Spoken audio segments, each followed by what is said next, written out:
لو أنزلنا هذا القرآن على جبل لرأيته خاشعا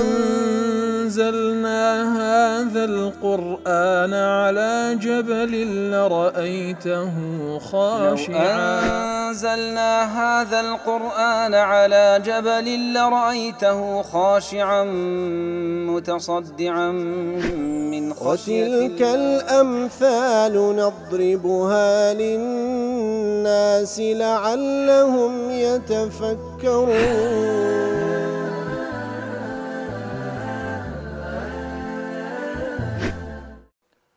الحمد لله والصلاة والسلام على رسول الله وعلى آله وصحبه ومن والاه. السلام عليكم ورحمة الله. برزان خوشحان لواني 1006 لواني كاين تفسير قرآن بيروز بيم وخزمتان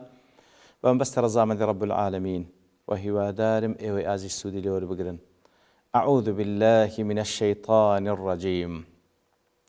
يوم يحمى عليها في نار جهنم فتكوى بها جباههم وجنوبهم وظهورهم هذا ما كنزتم لأنفسكم فذوقوا ما كنتم تكنزون. بلخوش بسنا وكلواني رابردو لخزمة وآت بيشو تربوين كرب العالم باز الأحبار رهبان كان دكا كوامالي خلشي دخون بنا حقو خلشي منع دكان لرقاء الله تعالى إن زاد فرمي أواني كوا زێ ڕووزی و کۆ دەکەن و نایبەخشن لە پێناوی الله تعالى مژدەیان پێدە بە عەزابێکی بە ئەیش و ئازار کە عەزابەکە بریتیە ئەو زێ ڕووزیوە لە ڕۆژی قیامەتدا لە سۆر دەکرێتەوە و گەرم دەکرێت بە ئاگری جەهەنەم ئینجانێ و چەوان و لاتەنیشتیان و پشتیان پێدەسووتێندرێ و پێیان دەگوترێ ئەوەیە کەوا لە دنیادا لە بخۆتان کەنجتان دەکرد و کۆتان دەکردەوە دەی بیچێژن بروبومي أو كوكرنوي كوالا دنيا دا تانكر. لا تفسير سعد ضلي وذكر الله في هاتين الآيتين لو دو آية رب العالمين باسي كده انحراف الإنسان في ماله كاتك وإنسان انحراف دكا درباري مالكي وذلك بأحد أمرين بيق لو دوشت انحراف دكا انحراف إنسان لدرباري مالكي بيق لو دوشت إما أن ينفقه في الباطل الذي لا يجدي عليه نفعا يعني للرجاء صرف ذكاء أو رجاء باطل ناحقة كواهي السودي لوينيا بل لا يناله منه إلا الضرر المحض بلكو نكهد السودينيا بلكو تنهاز لديه لبوي وذلك كإخراج الأموال في المعاصي والشهوات كواتا أو كسيق مع الكسر ذكاء لمعصيته لشهوات التي لا تعين على طاعة الله لكاتك أو صرف كرني لمعصيته لشهوات كونابتي أرمتي درج لبو طاعة خواي قوله وإخراجها للصد عن سبيل الله وهروها دي بخشي لبيناوي أويكا خلشي منعك لرجاء الله تعالى وإما أن يمسك ماله عن إخراجه في الواجبات يعني وتا أو مالي خوي تندقري ناي بخشي لوشتانك واجبة والنهي عن الشيء أمر بضده كاتك وأخوي والنهي لاشتك دكا فرمان بعكسكي دكا كاتك ونهي كذا أو كسيك نابخشي لبيناوي الله تعالى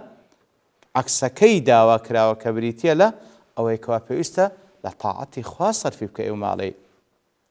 ابن كثير رحمة الله عليه من أحب شيئا وقدمه على طاعة الله هر كسيك شتيشي خوش بيو أو شتبه بيش طاعتي الله تعالى بيخي هر كسيك شتيشي خوش بيو ببيش طاعتي الله تعالى بيخي عذب به لنتيجة دا بوش تعذاب دري سبحان الله وكخوا يقول فرمي يوم يحمى عليها في نار جهنم فتكوى بها جباههم وجنوبهم وظهورهم هذا ما كنزتم لأنفسكم فذوقوا ما كنتم تكنزون يترواتي دينتوا ضل فهؤلاء لما كان جمع هذه الأموال آثر عندهم من رضا الله تعالى عذبوا بها كاتك أوانا كوكرنوي أو مالا للايان لبيشتربو لوي كواشتك بكن كخواليان رازي بي لو هربو مالش عذاب ددرين كوات براستي قاعدة شدواني باس كده كوات هركسك شتك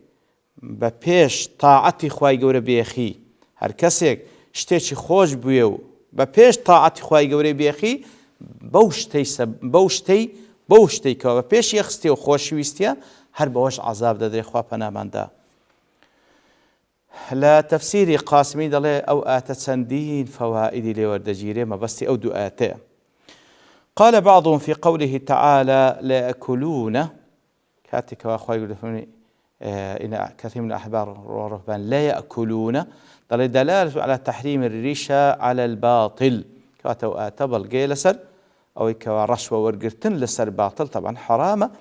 طبعا الرشوة لسر باطل لدخول لسر حق نادرة. وقد ورد كاتك ولا حديث بيغمبر هاتي صلى الله عليه وسلم عبد الله كري عمري كري عاص خوي يقول لخوي باي برازي بدا جيرتو دفرمي لعن رسول الله صلى الله عليه وسلم الراشية والمرتشية في الحكم. بيغمبر صلى الله عليه وسلم لعنتي لو كسكر كوا رشوة ددا أو كوا رشوش وردقري لحكم دان رشوة ددا لبوي ناحق بكات حق ياخذ بعكسه وأوي كوا رشوة كاش وردقري وفعلا زي بزيدك بيغمبر صلى الله عليه وسلم لعنتي لهردو تشان دا كات الدعاء ليك دينا بيبجب للرحمة إخوة. وكذا تحريم أخذ العوض على فعل الواجب كواتا وهروها كسك غيري أو كوالبوي داندرا أو زابتسي كواجبك لسرشاني أنزام دا دتسي هديش وردقري لبو أنزام دان أواجب ببلاش نايكا كواجبي شبيكا. وفي جواز الدفع ليتوصل إلى حقه خلاف إتر كسك حقي خويتي لجهتك ووري بقري وبي بدري بلام كمان عيدا كان إلا دبي رشوة بدا أوزا بيدني دل خلاف هي بين علماء ذكري بيدا لبوي حق خوي بدزبيني رجح الجواز ليتوصل إلى الحق كالاستفداء كواتا بلام هندق العلماء دل بلا جائزة لبو كسكو حقي خويتي جير بوا نايدني أجر براباريك وهديك نداتا أو مثلا لبو خوي نزاد دا كبنا حق قرتيت يعني أخو لبو هر حقي شي ديكا كوا أوان ليان منع كرديا إتر ناتسارش تيك بدا تاوكو باريك بدا تاوكو حقيقي خوي بيبدن إتر والله أعلم لبوي جائزة بلام لبوي وريد أقري طبعا أو فري حرام لعنتي لذرايا. قال الحاكم يدخل في تحريم الريشة الأحكام والشهادات والفتاوى وأصول الدين وفروعه وكل من حرف شيئا لغرض الدنيا. كواتا حاكم ضل رشوة ورقتن لهم أوشتان حرام الحكم كردن لشاهدان لفتوادان لأوجه فتواك لا أصول دينيان لفروعي بيتن يتر هر كسيك يقلوشتان التحريف بكا لا ريقا راستكي لا بداة لبو ما بس تيشي لبو دنيا طبعا أو الرشوة وحرامة كوريد أقري. وهل هذا في الآتي كما قال ابن كثير تحذير من علماء السوء وعباد الضلال كواتا وآتش أهما شوك ابن كثير دله تحذير آقادار كنوي مسلمانان لو كوا خويا نتسوينن با علماء السوء أواني كوا خرابكار لزانايان وعباد الضلال وأواني كوا عابدا بلام قمرانا. وكو سفيان كرعيين دلي من فسد من علمائنا كان فيه شبه من اليهود هر كسيك لعلماء كان مفاسد بو أو براسي الشبيه هاوشيوي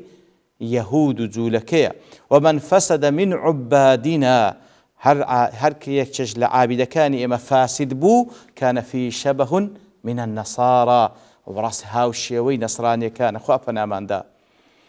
لحديث ذاك ترمذي وإمام أحمد رواتيان كردي أبي واقدي ليثي خويل رازي بدفرمي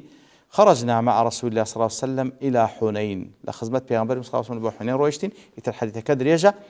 يكلوشتانك ودفرمي بيغمبر صلى الله عليه وسلم والذي نفسي بيده لتركبن أي لتتبعن سنن من كان قبلكم سنة يتر بيغمبر صلى الله عليه وسلم دفرمي قسم بوزاتك وروح بدسته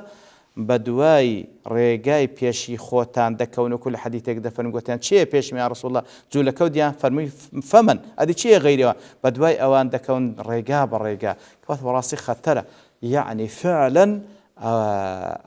لأمتي إسلاميش كسانك بدواي الريقاي جولكو ديانا دادروا هاو شوي اوان رشوة وردقريو دين دقوريو قمرا دبي.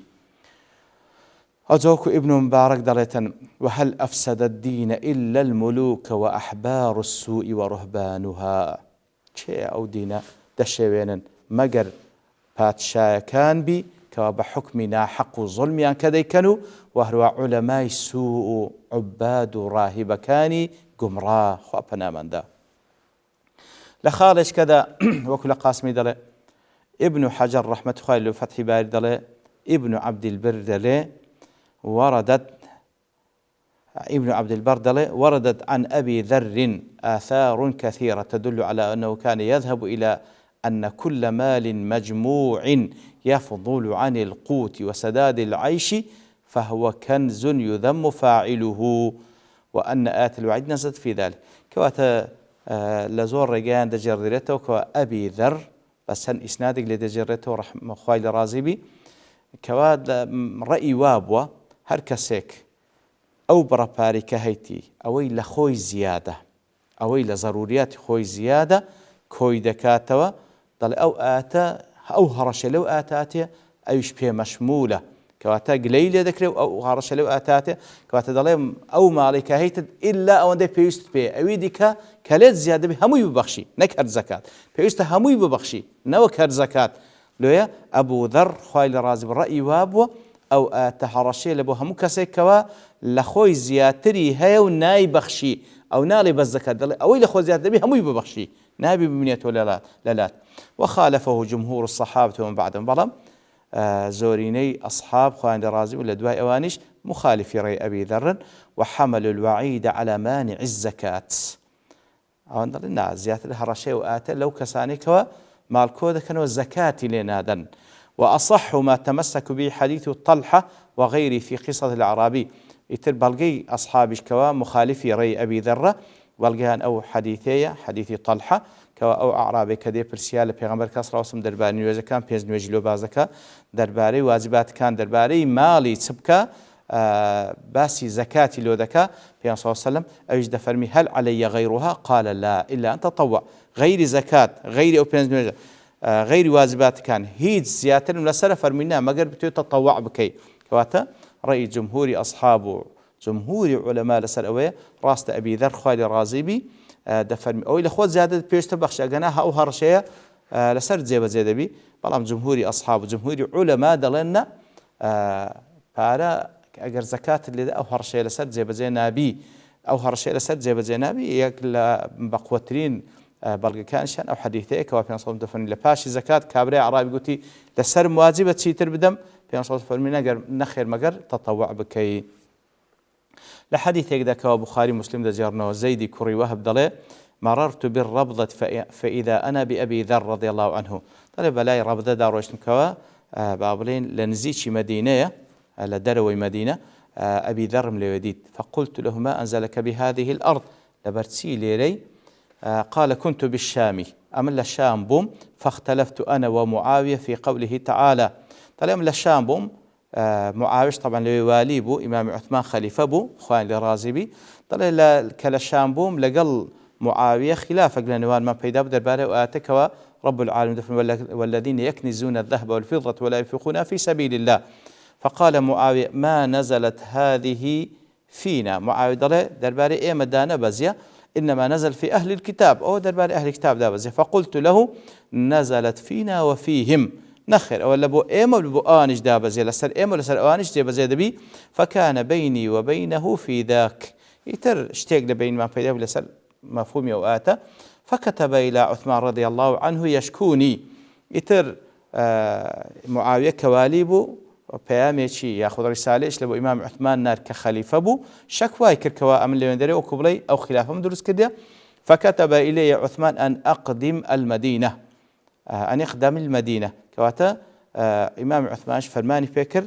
برسالة كوا مدينة فقدمتها أمنشتوم فكثر علي الناس حتى كانوا لم يروني قبل ذلك يترخل شي اليوم كوبنا وكوبليك كبيشتري من النديتيا أي كثروا علي يسألونه عن سبب خروجه من الشام يترخل زول كوبنا لبرسيئة للشام بو يقرايوا فخشي عثمان على أهل المدينة ما خشي معاوية على أهل الشام يتر عثمانيش خوالي رازيبي لو يترسا كوا خلافك بيدا بي لو رأيي أبي ذر كوا خلافي رأي جمهور الصحابة خلقك بين وكوبي بابرين ببنا تاقمو لسر أبي ذر لباقي أصحاب زداب بنوا يتر وكم عاويل ويترسا للشام دروز بي إمام عثمان لو يترسا كوا لمدينة دروز بي أو خلافة فذكرت ذلك لعثمان فقال لي يتدل أمنيش باسم كرو حال تملبو إمام عثمان فقال لي إن شئت تنحيت فكنت قريبا أنا بأسلوب زور جوان بيدا فرمي أجر بيت خوشة ذكري لمدينة نمينيو لزيجاش نزيش مدينة بي فذاك الذي أنزلني هذا المنزل يتر أو بو أمن لو هاتي ما ربضي كبرسال لو هاتي ربضي لو مدينة بزيشتها لشام بو خلاف من لقى معاوية بيدا كر هات ما مدينش إمام عثمان ترسال ويكوا خلق كلام كوبينو خلاف لبين خلشي دروز بيتن يتر إمام عثمان فرمي أجر بيت خوشة ليرة ممينة لزيش قاش نزيق بلو أمن هاتي مئرة يتر أو زاد فرمي ولو أمروا علي حبشيا لسمعت وأطعت تمشى أدبي أصحاب دفرمي أجر كابرياتشي حبشيش بمادام كتابي خواي يقول إنه سر زيادة زيادة كاتن سمع طاعم لبوي دبي لبروي فإن خليلي أوصاني وخوش ويستكم كبيغم صلى الله عليه وسلم كلمة أن أسمع وأطيع وإن كان عبدا حبشيا مجدع الأطراف كواتا فرماين في كلمة أجر عبدي حبشي بو مجدع الأطراف واتا كفو جيشي بالرابو بلا ما دام قرآن والسنة نسر تطبيق دكاتن فيستسمع طاعته بي يتر أبو ذر أجر شيء أو قناعتي شيبو بلام كمخالفي رأي جمهوري الصحابة بوا إمام عثمان كخليفة بوا فرمان فكر خوالي رازبي جيب زي كردي وهاتي وبتنها لو منطقة يجياتا وكو خلاف دروز نبي لبري براس الخلاف والشر براستي خلاف شر لأصحاب خوان لراز بهندا بابن بوين بويكوا بيشيويك خلاف دروز نبي أجر شي رأيك كش مخالفه بلام فعلا سمع طاعي هبو هاتي دور كوتي توا ديارا لسر أو دعاتي علماء قسيتريان هيا زيادة شرحي دا كانوا زيادة تفسيري بيدن لبر توابن كادوستين ببشتواني خواهي قورة لواني داها تجدين وخزمتي وصلى الله وسلم على نبينا محمد وعلى آله وصحبه أجمعين وآخر دعوانا أن الحمد لله رب العالمين. لو أنزلنا هذا القرآن على جبل لرأيته خاشعا أنزلنا هذا القرآن على جبل لرأيته خاشعا أنزلنا هذا القرآن على جبل لرأيته خاشعا متصدعا من خشية وتلك الأمثال نضربها للناس لعلهم يتفكرون.